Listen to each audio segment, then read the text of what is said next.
লাইনের গ্যাসের ডবল চুলা সহ 4টি। দেখেন আজকের একটি সুবর্ণ সুযোগ, 40,000 টাকা গড় ভাড়া পায়।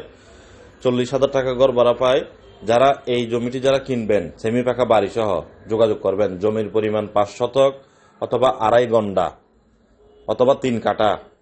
চট্টগ্রাম সিটি গেট, মুস্তাফা হাকিম কলেজ বা মুস্তাফা হাকিম এ কলেজের আশেপাশে নিয়ে হাতের ডানে বামে 1 কিলোমিটার বা আধা কিলোমিটারের দূরত্ব হতে পারে।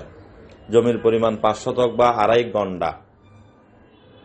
4টি গ্যাসের ডবল চুলা আছে, সেমি পাকা বাড়ি, বর্তমানে 40,000 টাকা গড় ভাড়া পায়। বাড়ির সামনে রাস্তা 12 ফিট, রেজিস্ট্রিদাতা 2 জন। 1,32,00,000 টাকা প্যাকেজ মূল্য। যারা কিনতে চান দ্রুত যোগাযোগ করুন। গ্যাস, পানি, বিদ্যুৎ কমপ্লিট সহ এই অফারটি সীমিত সময়ের জন্য বিক্রি হয়ে যাবে। যারা কিনবেন লাভবান হবেন। দেরি না করে যোগাযোগ করুন আরএসসি প্রপার্টির সাথে। আর ভিডিওটি সবাই শেয়ার করে দেন। এই ধরনের অফার আমাদের হাতে আরও আছে, যোগাযোগ করুন আপনার কি ধরনের প্রয়োজন যদি এটি পছন্দ না হয়।